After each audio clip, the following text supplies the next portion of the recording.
Faites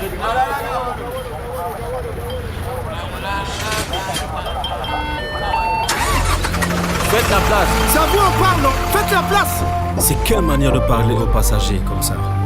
Nous vous souhaitons la bienvenue dans le quart de la Révolution. Certains ont pris des places par conviction, d'autres en raison de contradiction. Et il y a ceux qui ont pris des places parce qu'ils attendent que la Révolution étale le linge sale de la nation. Alors attachez vos ceintures, parce que ça va secouer. Seuls les plus tenaces arriveront à destination. Quelle destination? Quoi? Il est bien connu que certains passagers de ce bus ne croient pas à la Révolution. Ils espèrent que le bus s'arrête à la prochaine station. À chaque panne, une raison de dénigrement ils trouveront. Chaque obstacle non évité, ils verront une fente de dépréciation. Ils vont souffler le doute dans les cœurs des uns, chanter la peur dans les oreilles tout le long du chemin. Nous, c'est la justice qui nous intéresse. Pas que. Vous attendez que le linge sale de Monsieur X soit étalé aux yeux de la nation. Pour vous, toute justice qui ne concerne pas Monsieur X n'est que distraction. Le changement, vous croyez, mais votre priorité c'est Monsieur X en prison. Monsieur X, vous entendez ce qu'ils disent?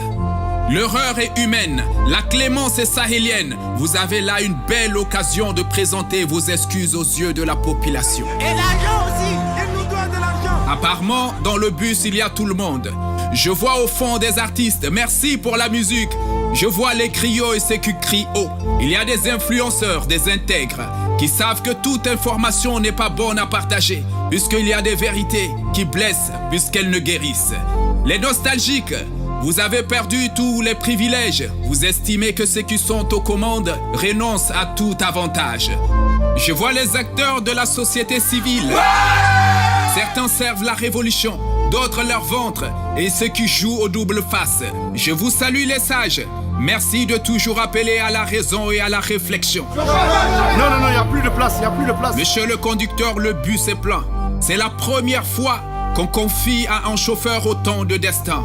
Vous avez là des millions de personnes qui ont leur vie et leur avenir entre vos mains. Le confort n'est pas au rendez-vous, mais ils espèrent un meilleur service demain.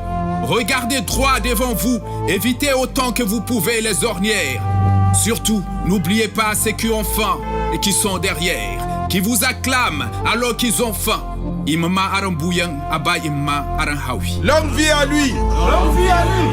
Vous qui avez pris le car par conviction, à chaque virage ça va tanguer. Chaque centimètre laissé derrière serait un effort. Chaque kilomètre doit vous rendre encore plus fort. Il y aura des complots, des manipulations à l'intérieur comme à l'extérieur. C'est quoi? Descendez s'il vous plaît. Il y aura des obstacles à éviter et des pentes à surmonter, des traites à éjecter. Il y aura des jours sans fermer l'œil et des nuits sans sommeil, des roues éclatées et des pneus crevés. Faites attention, ceux qui sont à vos côtés n'épousent pas forcément vos convictions. Il y aura des discours et des fake news pour s'aimer en vous le doute. Remontez. À vous les assistants du chauffeur, ayez les yeux bien écarquillés, évitez les dos d'âne avant qu'on y tombe. À chaque arrêt, vérifiez l'état du bus avant qu'on y remonte.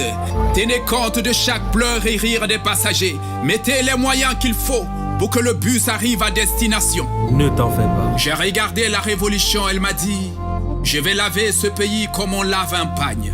J'ai souri parce que je sais que ça va secouer.